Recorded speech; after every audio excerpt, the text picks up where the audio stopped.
बिस्मिल्लाहिर्रहमानिर्रहीम। अस्सलाम वालेकुम। मैं हूं महरीन सबतैन। देखें आप मेरा यूट्यूब चैनल और फेसबुक पेज।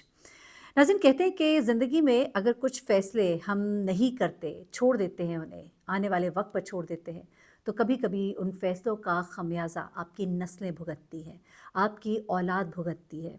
आपकी औलाद को उन चीज़ों से गुज़रना पड़ता है जिसमें उनके लिए अदल और इंसाफ करना मुश्किल हो जाता है। इसलिए कहा जाता है कि जो भी हो सके अपनी ज़िंदगी में ही कर जाइए। हमारे मुल्क में बहुत से कवानीन हैं जो लेकर चलते हैं शरीयत के असूलों को, लेकिन उसके बावजूद हमारे मुल्क में बहुत कुछ ऐसा होता है जो बाद में बहुत ही तकलीफ दे होता है। ये वाक़या जो है लाहौर का है, और लाहौर में इस वक्त मैं कहूँगी कि लाहौर पुलिस ने बड़ा ही शानदार काम किया और आखिरकार इस केस को अंजाम तक पहुँचाया। लेकिन जब अंजाम को पहुँचता है तो पता लगता है कि कौन कौन सी चीज़ें इंसान को तबाही के दहाने पर ला खड़ी करती हैं। अब यहाँ पे ये वाक़या जो है कुछ इस तरह से होता है कि एक फ़ैमिली है, और उस फैमिली में ये एक बेटा, एक बेटी ये थे, और इन दोनों के दरमियान कुछ ऐसे मामलात थे जो इनके वालिद ने ज़िंदगी में तय नहीं किए। उन मामलात का खमियाजा किस तरह से भुगतना पड़ता है इसी ख़ानदान की बेटी को, उसका नतीजा ये निकलता है कि एक दिन पुलिस को फ़ोन आता है। और पुलिस को ये फ़ोन आता है लाहौर में ही, काना है इलाका, लोगों ने नाम सुना ही होगा, काने का इलाका, जहाँ पर एक करीब में ही गाँव वाक़ है। उस गाँव से एक फ़ोन आता है पुलिस को, और कहा जाता है कि जल्दी यहाँ पर पहुँचिए, यहाँ पर मामला कुछ पुरस्रार दिखाई दे रहा है। तो पुलिस यहाँ पर पहुँचती है। यहाँ पर जब पहुँचते हैं तो एक कुआँ होता है, उसके पास गाँव के बहुत से अफराद खड़े होते हैं। अब जब गाँव के बहुत से लोग खड़े होते हैं और वहीं पर एक शख्स, बूढ़ा शख्स होता है जो इस इलाके का है, और वो यहाँ पर खड़ा होता है। बताया जाता है कि वो भेड़-बकरियाँ उसने रखी थीं, चराता था उनको यहाँ पर इसी खेत के इर्द-गिर्द। तो इस शख्स ने बेसिकली यहाँ पर इस कुएँ से बहुत तेज़ बदबू जो है इसको महसूस किया। अब ये कुआँ जो था इसमें पानी बहुत नीचे करके था, और ये पानी बिल्कुल इस्तेमाल उस तरह से नहीं होता था। जब इसने इस कुएँ के अंदर झाँक कर देखा तो इसे ज़नाना कपड़े नज़र आए, और इसे कुछ और चीज़ें दिखाई दी, और उसे कुछ शक और वहम गुज़रा। उसने इलाके के लोगों को इकट्ठा किया, और उसके बाद इन्होंने एक सियाना जो था उनमें, उसने पुलिस को फ़ोन किया, और पुलिस जब वहाँ पर पहुँची उसके बाद, और एक वो जो सियाना शख्स था उसने ये भी अक्लमंदी की कि उसने मना किया कि कोई भी इसे निकालने की कोशिश ना करे, बल्कि पुलिस आएगी वो अपना काम करेगी। अब पुलिस जब यहाँ पर आती है तो पुलिस इस कुएँ के अंदर से जब चीज़ों को निकालना शुरू करती है तो सबसे पहले एक लिबास निकलता है जो कि ज़नाना लिबास होता है। उसके बाद इधर से ही जॉकर्स निकलते हैं, और उसके बाद एक हड्डियों का जो आप कह लीजिए ढांचा है वो निकलता है। जिस्म बिल्कुल गल चुका होता है, चेहरा नाकाबिले शनाख्त होता है, जिस्म पर किसी चीज़ से अगर कोई क्लू मिल सकता है कि वो कौन है शख्स, उसकी शख्सियत पहचानने के लिए कभी नादरा में आपको थंब इम्प्रेशंस होते हैं, कुछ और चीज़ें होती हैं, लेकिन कुछ भी इल्म नहीं हो पा रहा होता। जब बॉडी को बाहर निकाला जाता है, कपड़ों से लगता है कि किसी खातून की लाश है, बाकी भी जो जिस्मानी साख्त है बिल्कुल गल सड़ गई है बॉडी, लेकिन आइडिया हो रहा होता है कि ये एक खातून की लाश है। जॉगर्स और ट्राउज़र, जो ट्राउज़र था उसके अंदर से एक चाबी मिलती है, और यही कुछ चीज़ें हैं, कुछ सबूत हैं जो इस बॉडी के पास से मिलते हैं। अब इलाके में बहुत खौफ़ व हिरास हो जाता है, और ये वाक़या जो है वो पूरे इस करीब के गाँव में भी फैल जाता है कि इस तरह से एक कुएँ में से एक लाश मिली है, नहीं मालूम किसकी है। कहा जा रहा है कि एक औरत की है, और औरत भी कोई मॉडर्न औरत है जिसने ट्राउज़र भी पहना है, जॉकर्स भी पहने हैं, और ये सब कुछ जो है कुएँ के अंदर से मिला है। उसके बाद पुलिस जो अपना काम शुरू करती है, और ज़ाहिर-सी बात है हमारे कुछ ऑफ़िसर्स हैं जो बहुत मैं कहूँगी कि ईमानदारी के साथ काम करते हैं। उन्होंने अपने मातहत जितने भी हैं उनको इस केस पर लगाया, और उन्होंने कहा कि मुझे रिपोर्ट चाहिए, और इस रिपोर्ट को तश्कील देने के लिए एसपी हैं, इन्वेस्टिगेशन है काना, उन्होंने ख़ास तौर पे पूरे जो आपके एसपी साहब जो है उन्होंने पूरी टीम को अलर्ट कर दिया, और हर जगह से शवाहिद इकट्ठे करने के लिए टीमों को मुख्तलिफ करीब के गाँव में दौड़ा दिया। अब ऐसे में एक सब इंस्पेक्टर हैं, वो बड़ी ही तेज़ी के साथ इसके ऊपर काम कर रहे थे, और इस इलाके में एक गाँव में मुख्तलिफ लोगों से छानबीन कर रहे थे। अब जिस गाँव में ये लाश फेंकी गई थी उसी के साथ एक और गाँव था, और उस गाँव में ये जाते हैं, और वहाँ पर उनकी मुलाकात एक बूढ़े शख्स से होती है जो इस इलाके का पुराना रहने वाला होता है।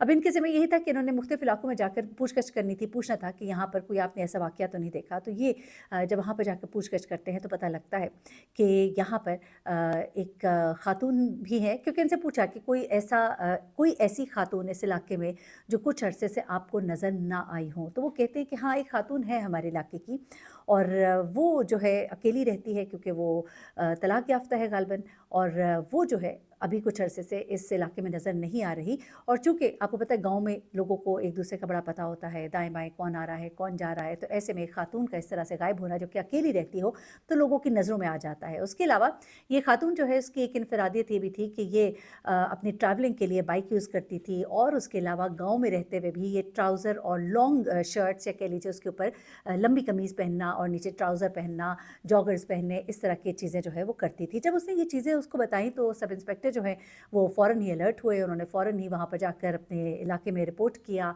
और टीम जो है वहाँ पर पहुँचती है, और जब वो घर पहुँचते हैं तो देखते हैं उस खातून के घर कहा जाता है इन्हें कि हमें ले चलिए। वो जो बुज़ुर्ग हैं वो उन्हें लेकर जाते हैं, और वहाँ पर जब पहुँचते हैं घर के बाहर तो देखते हैं कि वहाँ पर लगा है ताला। अब ताला जो है खोलने से भी पहले वो चाबी निकाली जाती है जो उस खातून के ट्राउज़र से मिली थी, और उस चाबी को जब इस ताले में लगाया जाता है, ये ताला जो है एकदम से खुल जाता है। यानी कि उस खातून के बॉडी के पास मिलने वाला सबूत जो है वो खातून तक पहुँचाने में मुआविन साबित होता है। अब मज़ीद तफ़्तीश की ज़रूरत नहीं रह जाती कि आया ये वही औरत है, ये वही घर है। यकीनन ये उसी औरत का घर था, क्योंकि उसी के ट्राउज़र से मिलने वाली चाबी इस घर में लगती है। अब पता करने की कोशिश की जाती है कि औरत कहाँ गई है, कुछ पता नहीं लग रहा। फिर इसका फ़ोन नंबर निकलवाया जाता है, कॉल डाटा रिकॉर्ड्स चेक किए जाते हैं, और उसके बाद पता लगता है कि इस खातून का एक भाई भी है। इस खातून का भाई इसी गाँव में, लेकिन बिल्कुल ही दूसरे इलाके में रहता था, बल्कि इस गाँव में नहीं, इसके साथ वाले गाँव में, लेकिन उस गाँव में नहीं जिस गाँव में कि बॉडी फेंकी गई थी। यानी कि अब इसमें इन्वॉल्व हो गए हैं 3 गाँव। एक गाँव वो जहाँ पर कि कुएँ में लाश मिलती है, दूसरा गाँव वो जहाँ पे ये औरत रहती है, और तीसरा गाँव वो जहाँ पर कि इस खातून की जो भाई की फैमिली है वो रहती है। ये तीनों गाँव जो है साथ-साथ ही जुड़े हुए थे, बिल्कुल ही करीब-करीब ये गाँव हैं। अच्छा, अब ऐसे में क्या होता है कि पुलिस इसके भाई के घर पहुँचती है, क्योंकि इस खातून का जो कॉल डाटा रिकॉर्ड निकाला जाता है उसमें जो आखिरी गुफ्तगू है वो उस भाई के बेटे के साथ उनकी फ़ोन पर हुई है। अब पुलिस जब वहाँ पर पहुँचती है और उनसे बातचीत शुरू होती है, पहले तो आएँ-बाएँ शाएँ और फिर बहुत सी बातें, लेकिन उसके बाद फ़ोन की जो लास्ट लोकेशन पता लगती है वो भी ये पता लगती है कि इसी घर में ये फ़ोन आखिरी बार ऑफ हुआ है, और इस घर में ऑन भी रहा है। लाश की हालत बता रही थी कि ये 10 से 15 दिन पुरानी है, और ये आखिरी जो फ़ोन ऑन था वो भी अब से 15 दिन पहले ऑन था, और वहाँ से पता लगता है कि ये खातून आखिरी बार इस घर में मौजूद थी। उसके बाद पुलिस जो है इस घर के जो 2 लड़के हैं उनको गिरफ्तार करती है और उनको थाने लेके जाती है, और फिर उसके बाद जब दाएँ-बाएँ से पूछगछ की जाती है तो ये भी पता लगता है, और जो एक इनका केस ऑन रिकॉर्ड मौजूद था उससे पता लगता है कि एक घर था, एक प्लॉट था 10 मरले का, जिसके ऊपर इनका तनाज़ा था, जिस पर कि इस खातून ने केस भी कर रखा था। इनके वालिद ने मरने से पहले इस प्लॉट को कुछ इस तरह से इसकी बाँट तरतीब की थी जिसमें कि बेटी और बेटे को बराबर का उन्होंने कर दिया था, लेकिन बेटा जो है इस बात पे राज़ी नहीं था।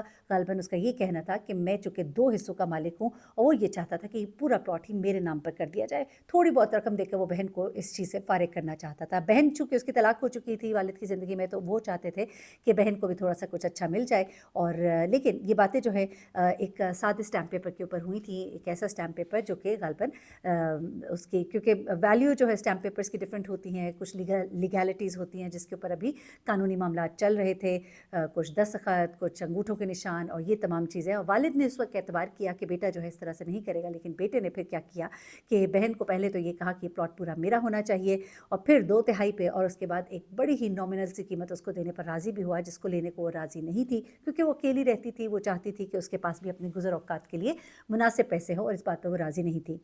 उस दिन इसके बेटों ने इस खातून को, यानी कि उसकी बहन को घर बुलाया, बातचीत के बहाने फ़ोन करके बुलाया, वही लास्ट कॉल जो कि उस फ़ोन पे देखी गई। और उसके बाद जब ये खातून वहाँ जाती है, और वहाँ पहुँचने के बाद जब इनके दरमियान बातचीत होती है तो ये इसे कत्ल कर देते हैं, और उसके बाद इसको लोडर रिक्शे में डालकर दूसरे, यानी कि दो, इसका और अपना गाँव छोड़ के एक और गाँव में जाके उस कुएँ में फेंक देते हैं।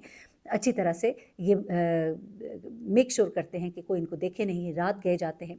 जिस वक़्त ये कत्ल करते हैं उस वक़्त उस घर के अंदर इन लड़कों की माँ और एक और औरत भी मौजूद थी, लेकिन उसके बावजूद बताया जा रहा है कि उन्होंने किसी को भी इस बारे में नहीं बताया, और अब इतने दिन गुजरने के बाद उनको यकीन हो चला था कि अब तो लाश गल-सड़ गई होगी और बिल्कुल भी हमारे बारे में पता नहीं लग पाएगा। लेकिन कहते हैं ना कि कोई ना कोई क्लू जो है चोर छोड़ जाता है, जहाँ से कि वो पकड़ा जाता है, और फिर 100 दिन चोर के 1 दिन कोतवाल का। कहीं न कहीं आप ऐसा कुछ कर जाते हैं जो आपके फँसने की वजह बन जाता है, और साथ ही साथ मैं कहूँगी कि पुलिस की भी बड़ी एक काविश है। उन्होंने बड़ी तेज़ी से काम किया और इस केस को अंजाम तक पहुँचाया। अपना बहुत ख़्याल रखिएगा, दुआ में याद रखिएगा। अल्लाह हाफ़िज़।